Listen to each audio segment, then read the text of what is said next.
Hello and welcome to the first tutorial for Sound Sorcerer. In this tutorial we're going to be making a really simple tune.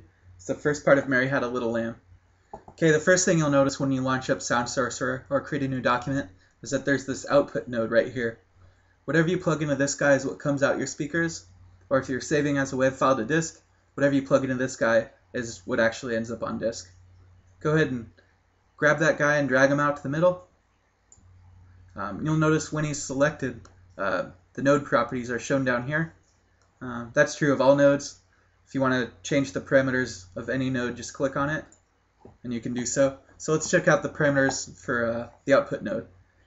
There's the length in seconds. That's only needed if you're going to be saving as a WAV file to disk. This specifies how long it should render the WAV file for. So right now, if we saved it as a WAV file, we'd have a 4-second WAV file. There's the number of channels, 1 for mono, 2 for stereo, the sample rate, and the output device. It'll choose your system's default output device by default, but you can choose any of these. We'll just leave it at the default value. And here's the master volume. We'll leave it at full volume. Okay, the next thing I want to show you guys is here on the left, there's a little green box on the output node. What that means is that he takes a green connection as input. And if it was on the right, that would mean that he gave a green connection as output.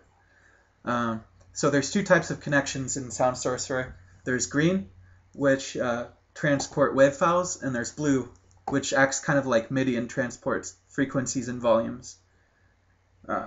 So next up, let's start making our song. So you right-click to bring up this menu, and under Notes, I'm just going to Melody, and here's our melody node. We can drag that over, move these guys around. And so the parameters or the properties on the melody node, we have the note sequence, which this is actually where you put your notes. The repeat count, how many times it should repeat. Could get into that in a later tutorial. And then the total time of your melody. It'll tell you how long your melody runs for, which is kind of useful.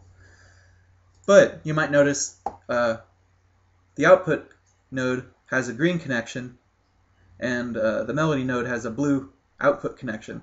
So we can't connect these guys together. They just don't want to connect. Okay, so to bridge that gap, let's create a sine node. So we right-click to bring up the menu, go under Sound Sources, and click Sine.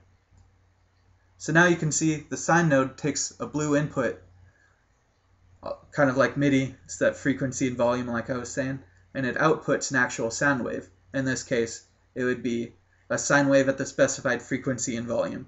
So let's go ahead and hook these up.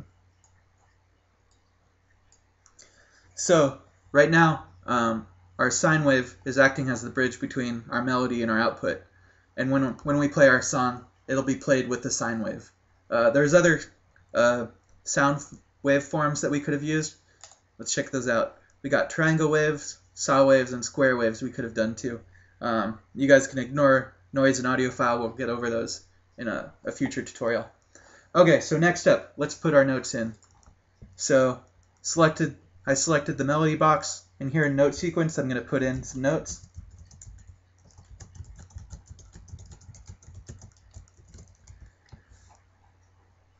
Cool. Make sure and click off of that so that it takes your parameters, and you can see down here that it says the total time is 3.25 seconds. Why that is because by default, note lengths are 0.25 seconds. So let's hear what that sounds like.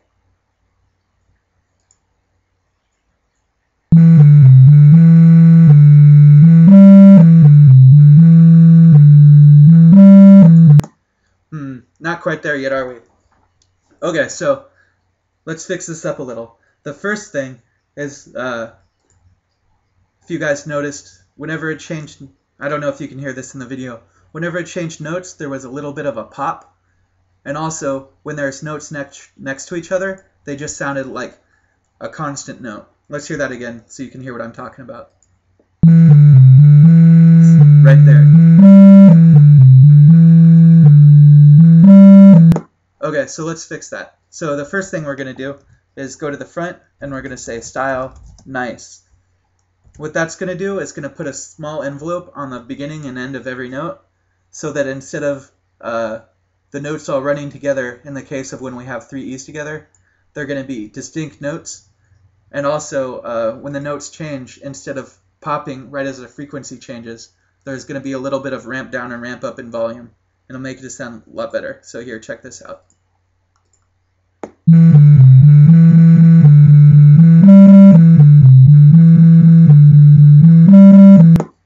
Cool. So we're getting there. We're still not quite there yet. One thing that we have wrong is that all of our notes are the same length. So let's go ahead and fix that.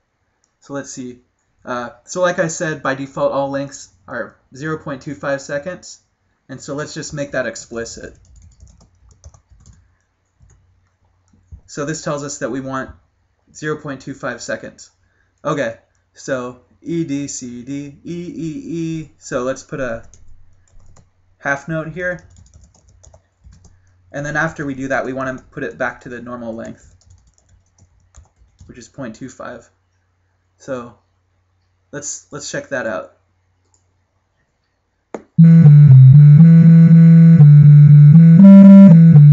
Oh, need another one right here.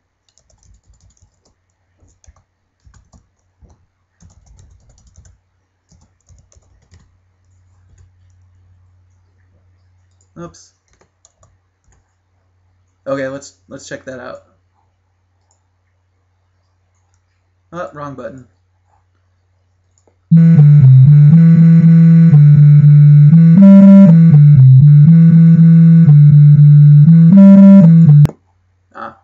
And one more.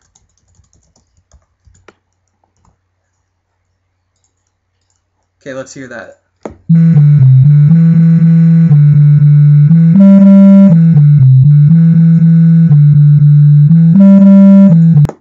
Perfect. Okay, so now we have our song. Let's save it as a WAV file. So you can either come over here and click Save as WAV file, or you can click the red button right here. Oh, before we do that, forgot one thing. So if we go to the melody properties, here we can see that it says total time 4 seconds. So we want to make sure, let's add a couple rests to the end. So this way it's 5 seconds. Let's hear what that sounds like.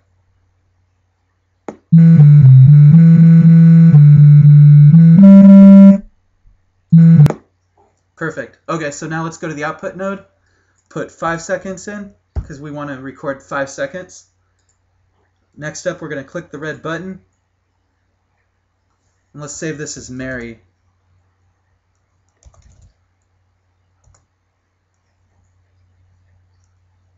Really quick, it generated our thing. So let's go find our folder. Here it is right here. Let's hear how it sounds. And there it was, in 5 seconds long. Hopefully this helps show you the basics. We'll have some more advanced tutorials soon. And yeah, thanks for watching.